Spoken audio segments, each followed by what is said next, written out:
The broadcast is now starting. All attendees are in listen-only mode.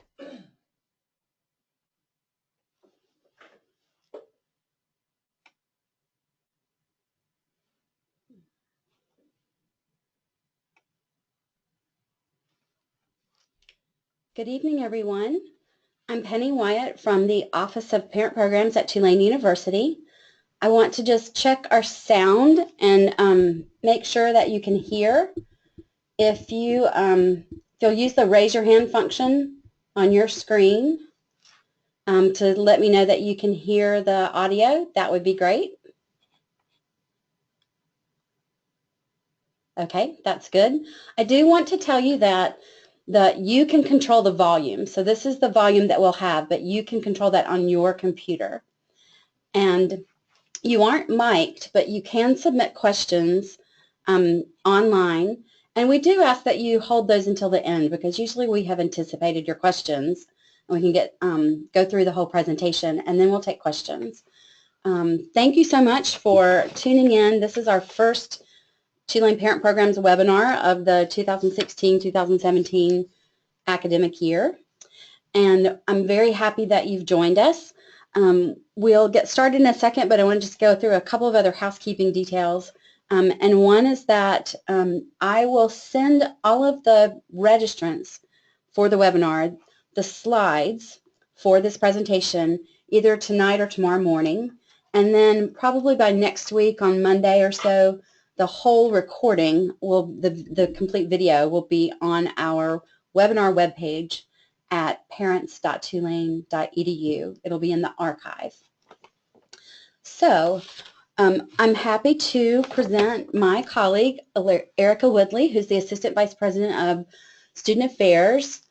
She's going to talk tonight about creating a safety net for students. And she'll tell you more about how we use this metaphor of a safety net to talk about the intersecting network of support services that we can help set up for your student. So here we go.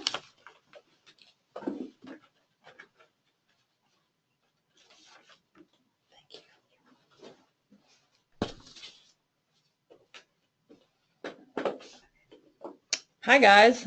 You'll have to excuse me tonight. I'm kind of battling a little summer cold, so I will probably be clearing my voice a bit and taking cough drops like they're candy. So as Penny mentioned, my name's Erica Woodley, and I am an Assistant Vice President for Student Affairs, but my area is called Student Resources and Support Services. So my team and I spend a lot of time supporting students through a lot of challenging times, and we're going to talk about some of those in the context of this webinar.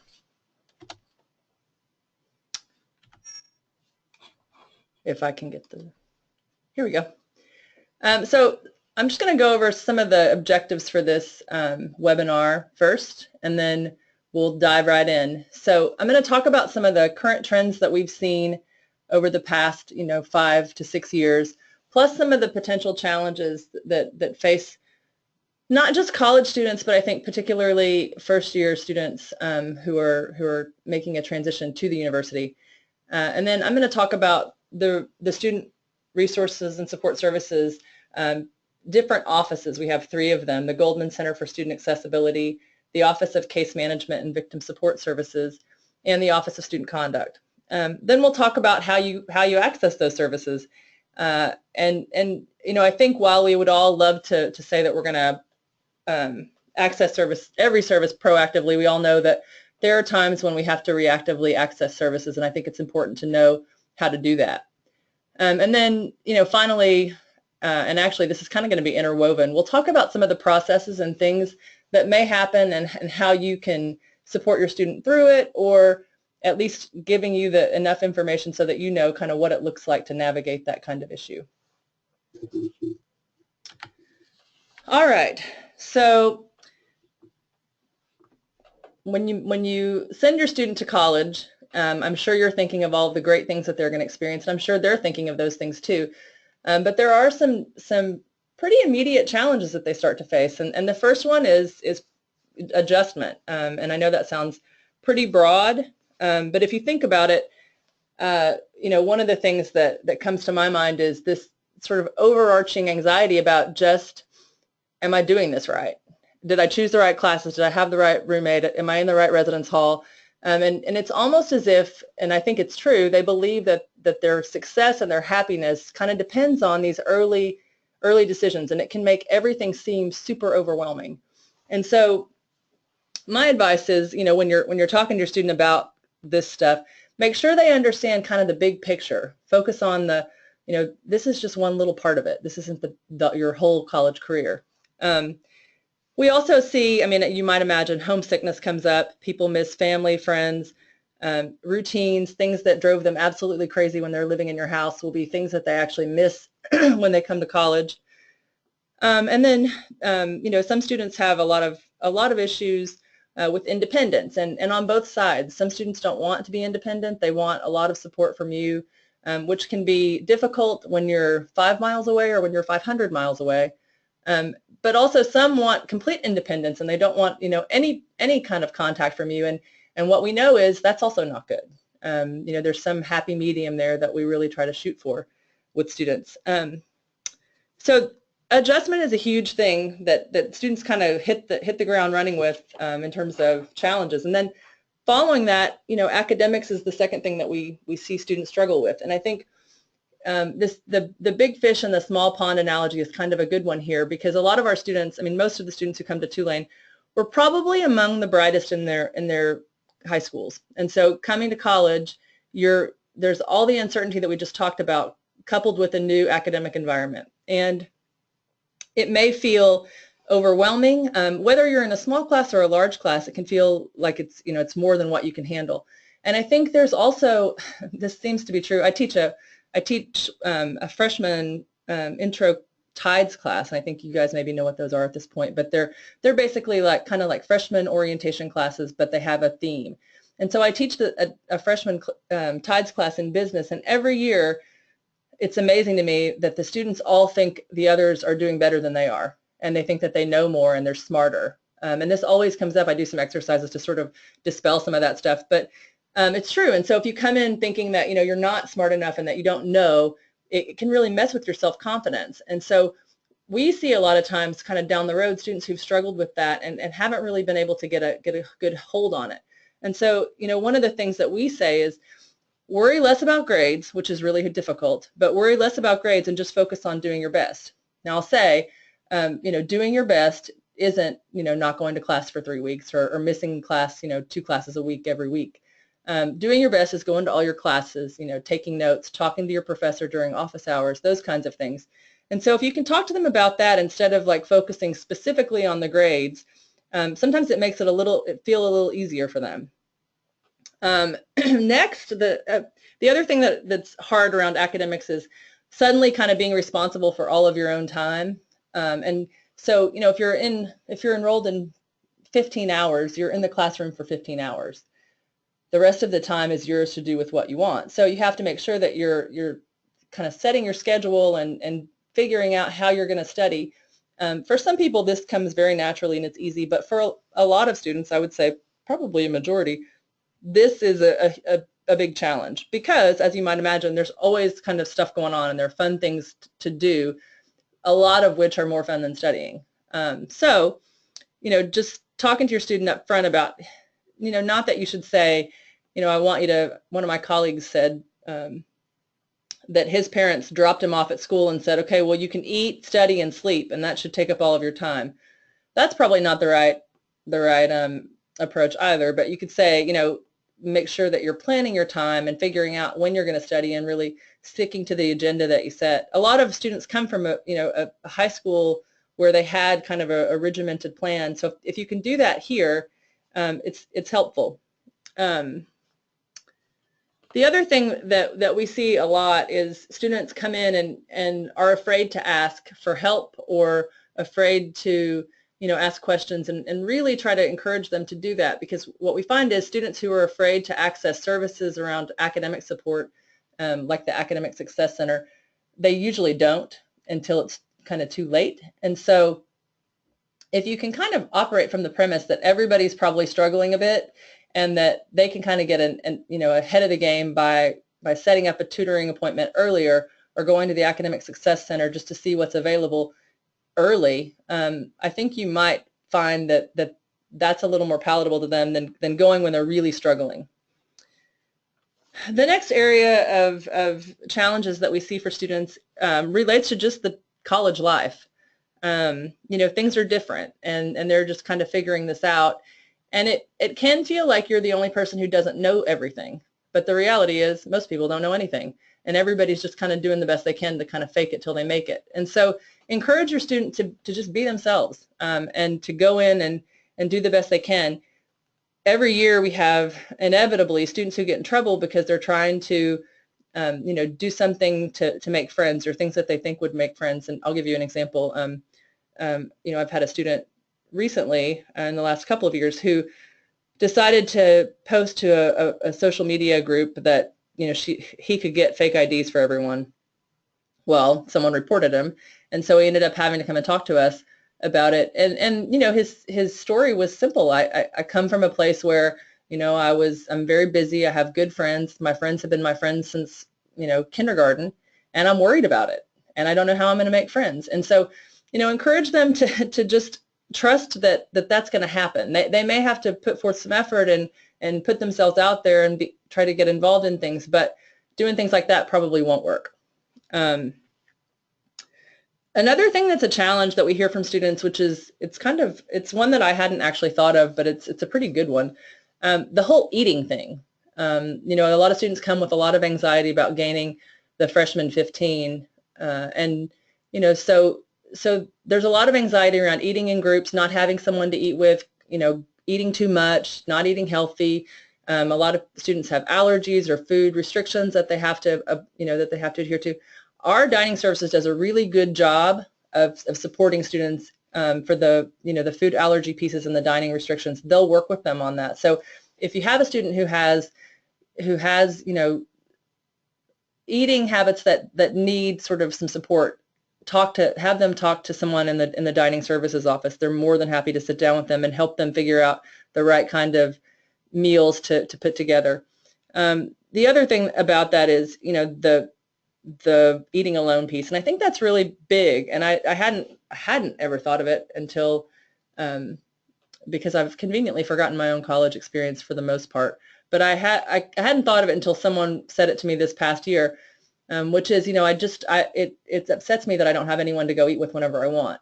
And so what I would encourage you to tell your students is when they first come, put themselves out there and ask someone on their floor to go eat and mix it up a bit. You don't have to go with the big group. Just find one person who's going at the same time you are.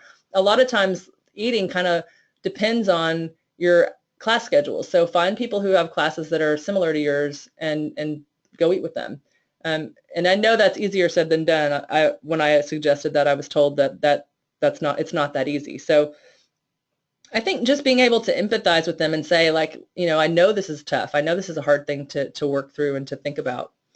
The other area that students tend to struggle with are relationships. And this is a super broad term, and it means a whole bunch. So some students come to college with relationships, romantic or really solid friendships, and feel that, first of all, there's the sort of sadness of missing those people and feeling like you're missing out. I was just talking to Penny I remember, this is kind of embarrassing because I think I was in the 4th grade, but I remember being in the 4th grade and going to a sleepover, and the rest of my family was going to a movie, and they told me they were going to the movie, and I had a meltdown, and they had to come pick me up because I was really worried I was missing something. And so, I think that's a kind of a crass example because I was in the 4th grade, but I think it still applies. If you know you're missing something, or you think all of your other friends are doing something, or your significant other is meeting new people without you, it produces a lot of anxiety. And then everybody always says, and it's sort of insulting to the students that hear it. So I try not to say this, but when students come to college with a significant other, what they hear most frequently is, "Oh, that's never going to work." I would encourage you not to say that, and instead to just say, try to find a place where that works, but you're still fully experiencing college. Because a lot of times what we see is students who sort of hole up in their room and, they have the Skype dates and all of that, which is fine, except that they're probably missing out on making some really important connections. And so, you know, I think there's a happy medium on that one. The second thing is we have a lot of students who have had the good fortune of having really good high school friends, or, you know, friends I mentioned that they've gone to school with since kindergarten. They know them really well, and then they come here, and it's a bit disappointing when you don't make those same kinds of connections right away. And so, you know, we have a lot of students who feel, you know, on week 5 like this isn't the school for them because they haven't made, you know, their lifetime friends. And so it's really important as parents to be able to sit back and say, hey guys, give it some time. You know, it doesn't happen overnight, and remind them, you know, the friendships that they've had probably weren't formed in 6 weeks. It's always striking to me when I'm meeting with students who are having adjustment issues and feel like they're not connecting socially. You know, I hear this a lot. My parents made their best friends for life in college, so I have to, this is like I have to do this. And I think, you know, I always say we probably tend to romanticize our own college experiences a bit. You know, you the best friends of your life, you know, the best time of your life. And so remember to try to not do that with your student, and to paint a more realistic picture. You know, yeah, I made great friends in college, but it took a long time and I didn't always like them, or, you know, whatever. I think it's good. I think it's really important that you sort of set your student up with kind of realistic expectations for what college is going to be like, because it is great, but it's also awful at certain times, and we know that. The other thing that students struggle with is home and family, and it goes back to that analogy I just used about, or the example I just used about my 4th grade self. It's hard to be away from home, and it, you know, I think as much as most students think they want to get away, you know, it's true they're going to miss it to some extent. And so it's really hard, I think, to find that balance of being involved and supportive, but also pushing them to get out and make connections here. I believe that's so hard that if you're struggling with that, you know, we're certainly open to talking to you about that, and also giving you some strategies for how they might get involved if they don't want to, you know, it doesn't seem like it's going well. By the way, that's not uncommon. A lot of students have, you know, a rocky time in the beginning, and what we find is, you know, the more they just sort of keep on keeping on, it goes away. So now I'm going to shift a bit and talk about some of the trends that we've seen. We have seen nationally, not just at Tulane, a huge increase in students coming with mental health issues. I read something that said, you know, 1 in 4 college students comes with a mental health diagnosis to college these days, and that's a broad range. A mental health diagnosis could be, you know, anxiety or depression, or, you know, something more significant. So, you know, we do see a lot of students who are coming to us having already kind of identified these issues. I would say that that's probably a positive thing. I think, you know, in 2 ways. Maybe students weren't accessing higher education at the same rates previously, but also I think some of this earlier diagnoses and earlier detection of these issues can help us be proactive in how we deal with them. We've also seen a decrease in self-efficacy, and I think this comes from, you know, some very well-intended places. Students tend to be really willing to reach out and ask for help, which is good. The problem is, you know, we can't always solve the problems for them. We have to kind of lead them to the solution and let them get there on their own. That's sometimes very painful to watch and difficult to do. I get that. It's even difficult in our positions, but we still have to do that. So, you know, I think this is something that comes up all the time for us. You know, when you have a student who's struggling, it would be 100 times easier for you to call and resolve the issue on your own for them, but they learn a lot more when they do it. And there are certain points absolutely where you want to intervene because you don't think it's happening. You think that it's sort of becoming harmful, or it's not happening in the way that you really think it should be, or something seems like it's just totally out of whack. Obviously get involved then, but otherwise, you know, it's good to let them kind of try to navigate some of this stuff on their own. And I know that, you know, I had a parent recently who said, you know, my student will never do that. My student will never follow up and will never do that. Well, you don't know if they'll never do it, probably because you've never really like told them that they had to and not done it for them when they didn't. So, it's important to do that now while they're in college. We hear feedback all the time from employers that say that our students don't know how to problem solve or think critically. And I think this is something where they learn that. They learn that skill in learning how to navigate the university environment. That said, sometimes it's super complicated, and we're always here to kind of help them. But we do it in a way where we sort of match the challenge with the support. And it's not easy. We've also seen an increase in the significance of drug and alcohol issues, not only in terms of the number of drug and alcohol issues we see, but also the severity of them, and that again is a national trend.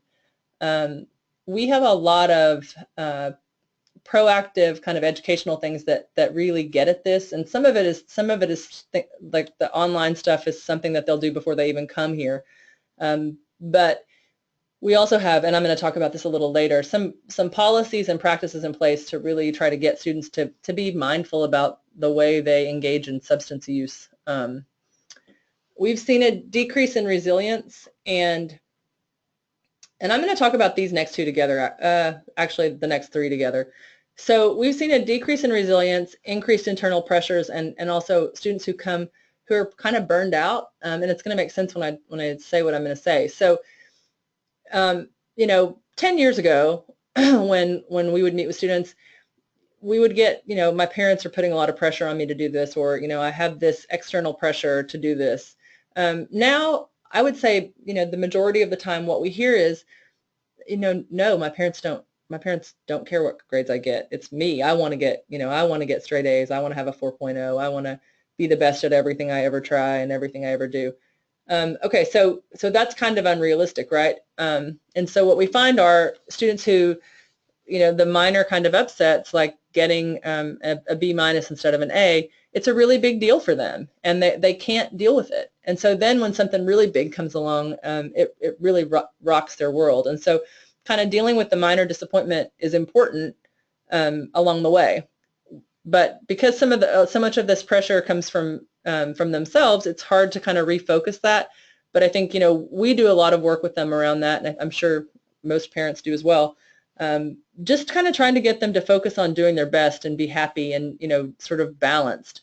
And to know that everybody has bad grades, bad days, bad months, bad weeks, that there are ups and downs. The burnout piece comes in because I think, when you think about this generation, from the time they started school, they've been sort of evaluated and evaluated and evaluated and evaluated, and they've been in this sort of, this mad dash to get into a good school and to get into a good college. And, by the time they get to college, a lot of times they're tired, and they need sort of this time to kind of reboot. And it's strange to say, but college can be that for some students. And so we sometimes see that happening in a very healthy way, but we also see that happening sometimes in an unhealthy way. And so, one of the things that we have to make sure we're aware of is, are things happening in a student's life that would suggest that they're kind of suffering from some burnout, and are there things that we can do to kind of get them excited about things again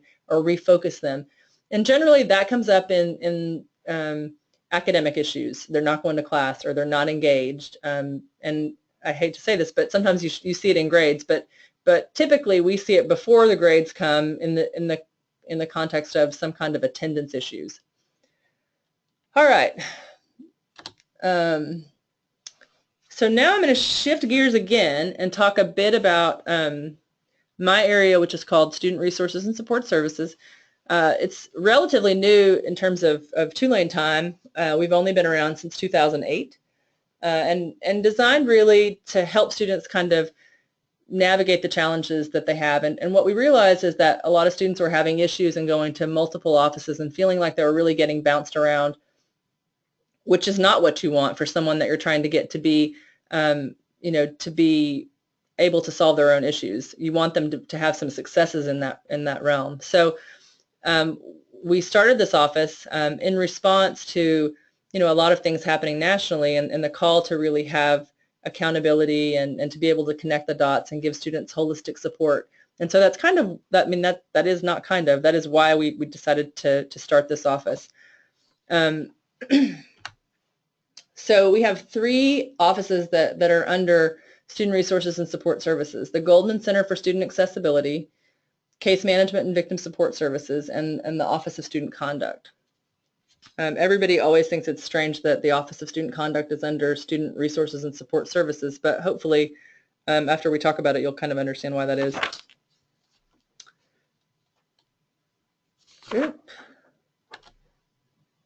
So the Goldman, I just skipped a slide there, but the Goldman Center for Student Accessibility their main purpose is to ensure that students with disabilities have the same opportunities for success and access to university resources as their non-disabled peers. They do this in a number of ways by offering a number of different kinds of accommodations. Students who are formally registered with this office to get kind of ongoing accommodations have to go through a process of registering and submitting documentation. But we also offer short-term accommodations. So for instance, if your student is here and has a concussion or breaks their arm or sprains their ankle, we can give accommodations for those students as well in a short-term manner. But it's still through the same office. Or if they're really sick and they're going to miss 2 weeks of school or they had to have emergency surgery, you follow me. So those things are also offered through this office. We have really 4 categories of disabilities that the Goldman Center for Student Accessibility addresses. ADHD types of issues, psychological or psychiatric issues, learning disorders, and physical or medical disorders. And they work with students. We have students who fall under all of those categories, registered with the office and getting any kind of, what's on the right are some of the most common accommodations, but often we'll have students who come to us and say, this is something that I really need in order to be successful, and I've had it, for a number of years, and it's something that's really, really works for me. And if there's a way to make it happen, we'll absolutely do that. And so, while note-taking, extended time, a distraction-reduced environment, alternate format text, housing kinds of accommodations, those are really routine things we do. We're open to considering any number of other things. And I would also say with assistive technology as it is now, there are always new and kind of different things that students may come with, and we're absolutely open to exploring those with your student. The other thing that I'll say before we leave this area is that we were actually just got a gift to hire a full-time learning specialist to work with students who have learning disabilities. And this will be housed in the Academic Success Center, but the Goldman Center for Student Accessibility will help kind of populate that person's time. And so, if you have a student who has a learning disorder, please let them know about this new service. We're really excited to be able to offer it. I think it's going to be a huge resource to students who have learning disorders. So I'm just going to go through this, but in order to get accommodations, you have to first request them. So it's different than in high school. In high school, students can, a lot of times they're identified and the services kind of wrap around them. Here, the student has to request it. And then, so there's a process by which they're registered. So they request the accommodation, provide documentation that sort of spells out what they need in terms of accommodation, and then they wait for approval from the office. Then every semester, they'll activate their accommodations. So a lot of times we have students who come to college and they say, I do not want to use accommodations. I needed it in high school, but I don't think I'm going to need it in college, right? This generally is not what we find to be true. So what we see is students coming around midterm time and saying, yeah, I need accommodations now.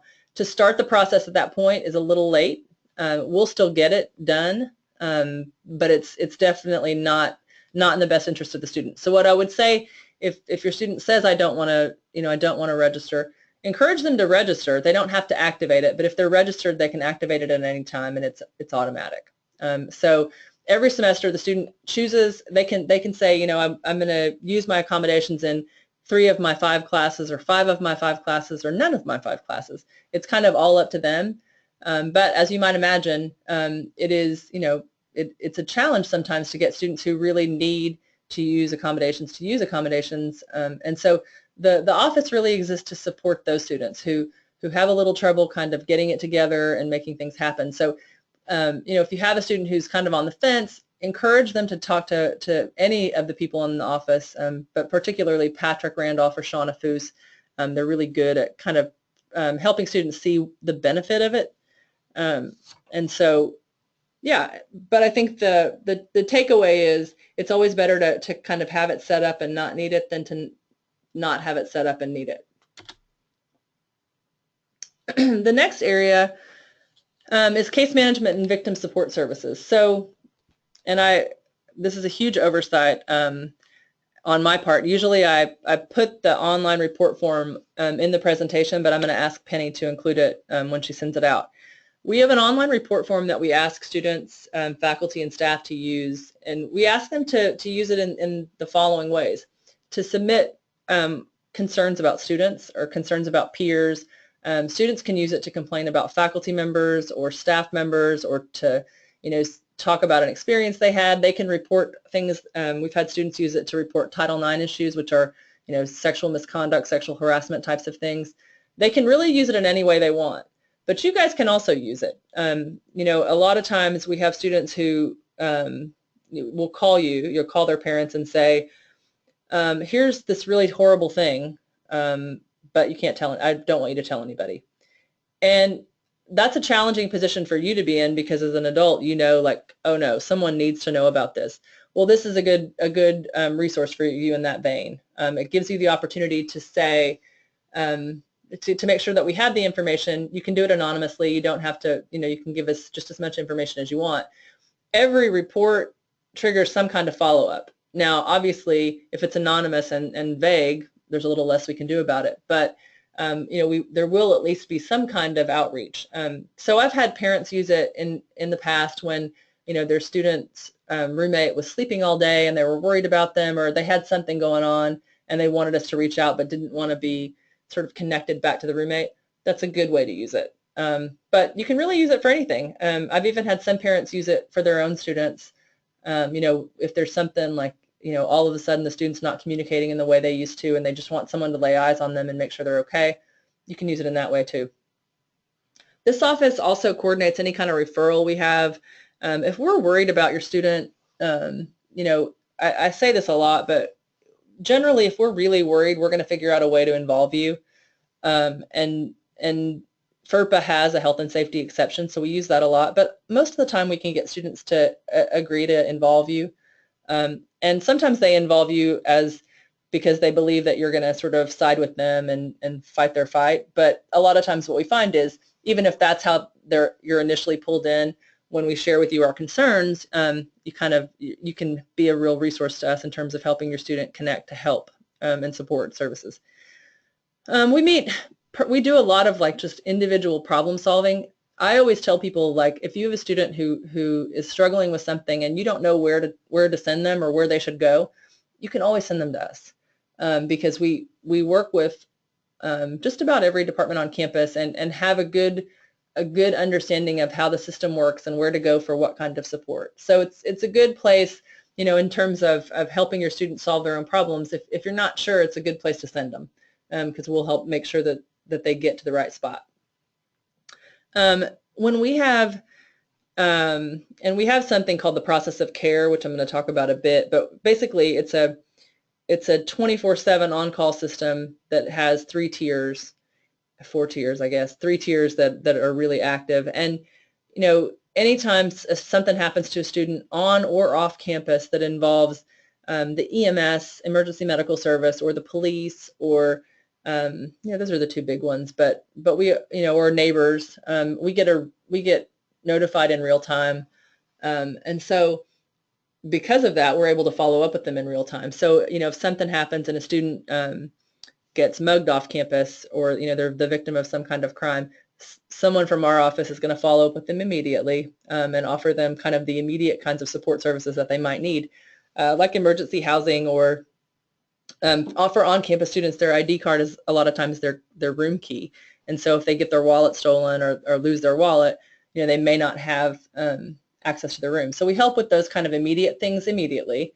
And then, the next day we'd follow up again. And really those services can extend as long as the student needs them.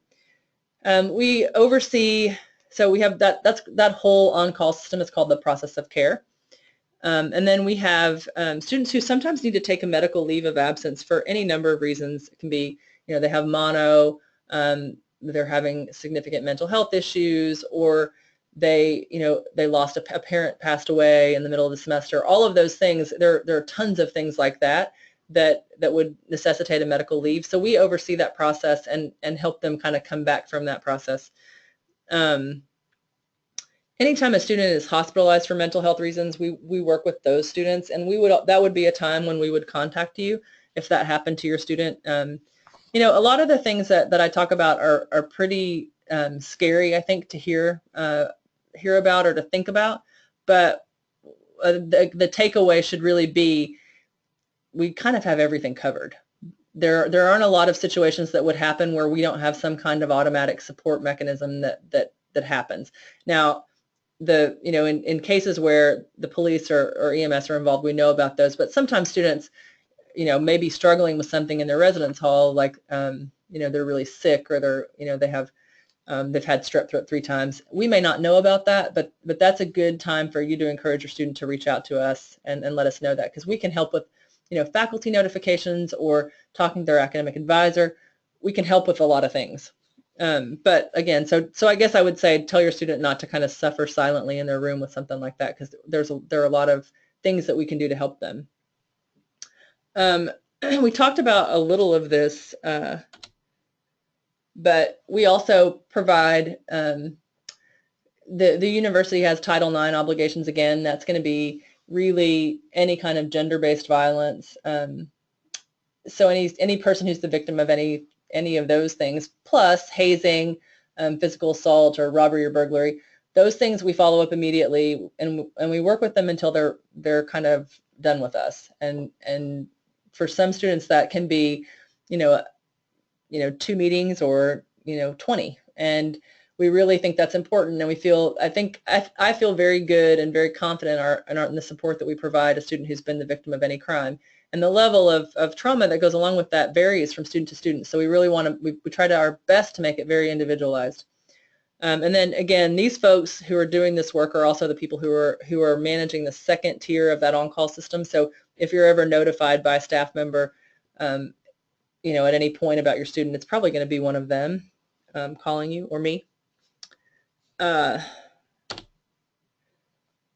Tulane, like every other college across the country, has a behavioral intervention team. And really, the behavioral intervention team was designed post Virginia Tech recommendations to prevent these like violent attacks on campus. But what we find is, even though this group does do threat assessments, which is probably ends up being like maybe 1% of what we do, the majority of what we do is take a student who seems to be struggling in multiple areas. So they may be having academic issues, financial issues, maybe some conduct or behavioral issues that go along with that. And you bring all those people in the room, and you create a plan that's holistic, that really supports the student in a way that they can get what they need. And so we do much more of that than we do really any of the kind of threat assessment or that range of things. Anything that happens in the behavioral intervention team is followed up on by the people who do the case management. So again, they're kind of checks and balances. And I'll say, a lot of times we have students who pop up on our radar, and we know that they need interventions, and we're working with them, and we're trying to get them to engage willingly. And sometimes what we know is that they have to sort of be ready on their own. And so there's a lot of work that we do around getting students to the point where they're ready to really actively engage in helping themselves. Those are situations where we would generally try to get in touch with you if we were worried about a student. And I think I think, and I'm sure this is probably not super comforting, but I think I have a very liberal interpretation of what a threat to students' health and safety means. And so my team, who is all of the on-call folks, as well as the case management and victim support folks, they subscribe to that as well. So, if we really think you need to know something, we're going to figure out a way to let you know. And, again, part of that is selfish because we want you to be able to support what we're doing and what we're trying to do. The last office is the Office of Student Conduct. And again, I said, this is something that people are sometimes confused about, why the Office of Student Conduct would be considered a student resource or support service. Well, what we know about students who are 18 to 22 is that they're probably going to make some mistakes along the way, which is why we have an educational developmental process. And the idea is we support them through the process. We have an investigative model, which means, you're not just, there's always some fact-finding that happens. And we really try to treat students as, with respect and not as, just someone who's made this huge mistake, but as a student first. And I think that the folks in this office really do this well. So things that you as a parent want to know about the code of conduct. It applies to your student as soon as they register and all the way through graduation, unless they decided to transfer, which we know they're not going to do that. But if they, so I say this to say, if they study abroad, it still counts. If they are home for the summer and something big happens, it still counts. It applies off campus and in any situation where the university has an identifiable interest. Again, super broad, and we interpret it to mean, anything that's major that happens that we want to follow up on. And the other thing is, a student can be held accountable for being in the wrong place at the wrong time. You've probably told them that since they were 3 years old. And so just remind them that doesn't change in college. And then finally, it's not a legal process. And so, we're actually doing a revision of our code because we say this all the time, but our code actually sounds a little bit legalistic. So we're revising it to be less so. It's not a legal process. And I think that the important part about that is, sometimes students are facing conduct charges and they want to bring in attorneys. They are permitted to do that in issues of Title IX, in Title IX cases. So that would be, if they're the victim of or accused of some kind of sexual misconduct, gender violence, stalking, dating violence, that kind of thing.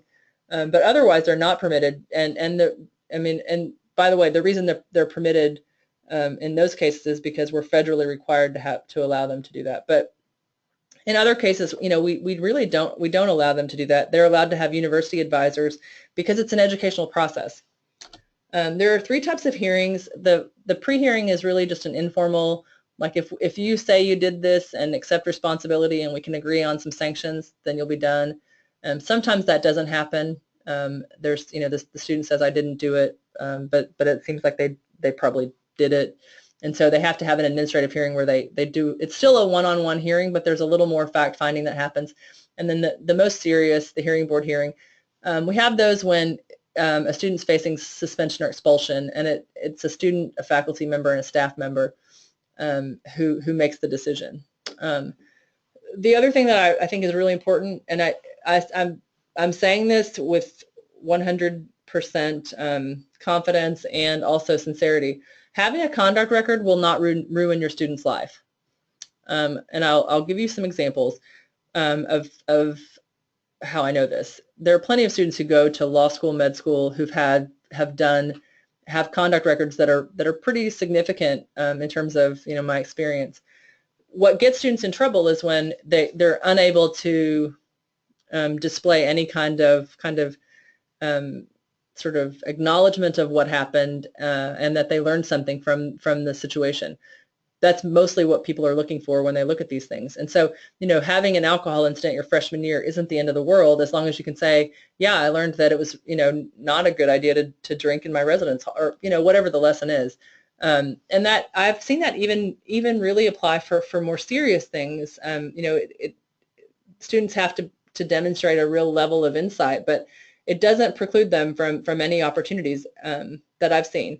And so remember that when something happens and we're trying to get your student to go through the process, it's not about fighting, it's about sort of learning and taking responsibility. Now, that said, if your student really didn't do something, they should absolutely, represent what happened.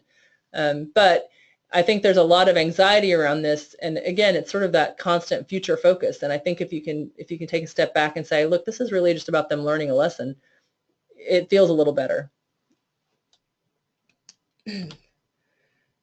We have a responsible action protocol. It used to be, some schools call this a medical amnesty policy. It's important for you guys to know this because we really, really want students to call for help when they're worried about something, and we want them to know that they're not going to get in trouble. And I say on here that there are some exceptions. Those exceptions are really things like, you know, you call for help and the New Orleans Police Department shows up and your roommate's been, you know, dealing drugs out of your off-campus apartment. That they're still going to get in trouble. Like we can't preclude, we can't say to NOPD, no, you have to just let this guy go because of our responsible action protocol. It doesn't work that way. But what we would do is say, you know, you're not in trouble. The person who needed help isn't in trouble. Now, let me clarify. That doesn't mean nothing happens. So, you know, if a student has a medical emergency related to drugs or alcohol, there's absolutely going to be follow-up, and it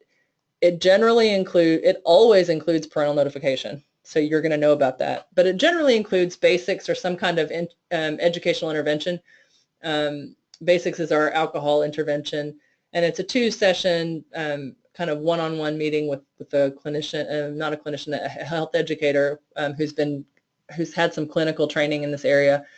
And that doesn't create a record for the student, but it does give them the opportunity to kind of recognize if there may be issues and deal with them appropriately. And it also gives you the opportunity to have a conversation with your student about that. I'm running out of time, but I'm going to close with just some mechanisms for support that I think are, you know, these are kind of quick things that you can put in your in your kind of toolkit. Case management and victim support services during the day, Monday through Friday. CAPS, which is counseling and psychological services. They can walk into any of those offices at any point in time and get help. So that's an important thing to know. One thing I didn't mention, but I will now, you know, a lot of times things happen at home, and I'm thinking particularly of, you know, friends passing away, family members passing away, and you're there and they're here and you want to make sure that someone's getting to them. You can call us and we'll go to their room or their off-campus apartment, get them, bring them back, and then, you know, have them call you or however we want to work it. But we do that kind of a lot, you know, just because it's easier for someone to get that news when they have support. And then we usually can, you know, pack them up and get them on a plane home or whatever we need to do. And so it kind of takes the worry about, you know, them being here all by themselves trying to navigate that off your shoulders. But back to case management and CAPS, you can walk in any time during the day. Basics, if you know you're seeing things in your student, but you don't really want for me or my office to be involved, you can always reach out to and tell your student you have to go to the WELL, the Center for Wellness and Health Promotion, and take the basics class. They can sign up for that. It's free. And we don't get feedback on that, but the health educator who speaks to them will give them recommendations and things that, you know, maybe sometimes they say, you know, here's some education about your drinking. Other times they say, we really think you need to see an off-campus therapist. The other huge resource that students don't use for whatever reason here, academic advisors. So if your student's struggling with a class and they're enrolled in 18 hours, have them go talk to their academic advisor, or 15 hours. You know, full-time is 12 hours. And so there's a little flexibility if a student's really struggling. And then beyond that, we have all sorts of other things and tricks up their sleeve. And case management and victim support services can help with that a bit too, but the academic advisors are really the experts. And finally, under normal business hours, success coaching. And this fills up quickly. But for students who have executive functioning issues, this is one of the most brilliant services that I've seen in my time in higher education. And it's not part of my department, but I can't say enough good things about it. They do have limitations in terms of caseload, but it's incredible. We always have a person on call, the student affairs professional on call. You can put this number in your phone if you like. I think it's important to know. I will also say if what you're calling about is an emergency, you should call TUPD. They call us anyway. So if you call TUPD, we're going to be involved in some way. The other two things, the other two phone numbers I think are important. The line is Tulane's 24/7 confidential mental health hotline students can call. I have been surprised by how many students really use this and feel it's a very valuable resource. Sometimes you just need to talk through and process something with someone who's not your mom or your friend. This is incredible, and we've only had it for a year, and I've heard so many good things about it from students. So encourage your student if they're having a rough time. I would say if I were in your position, I would make my student put that phone number in their phone before they leave, just so they have a way of kind of reaching out to folks. And then finally, the Student Health Center nurse advice line is also on here. So a lot of times students will call you and say, I'm having all of these symptoms, and unless you are a doctor or nurse, it can be kind of tricky for you to say, go to the emergency room or try to stick it out, or go to Student Health Center tomorrow. They can call a nurse and effectively talk to the nurse about their symptoms, and the nurse would advise them, in terms of, you probably need to go to the emergency room, this can wait till tomorrow, or whatever. And so it's really a nice service, and I don't think students use that enough, but it's a good service to have. All right, I am almost out of time. If we don't have time for your questions, or if you have extra questions or want to just talk to me about something individually, this is my contact information. You can email me or call me anytime.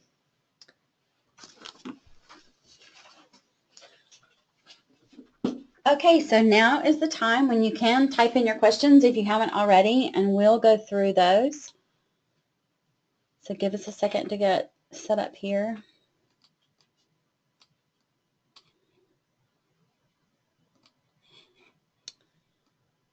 So okay, so if you, we'll wait a couple more seconds and see. It looks like maybe we've answered all your questions.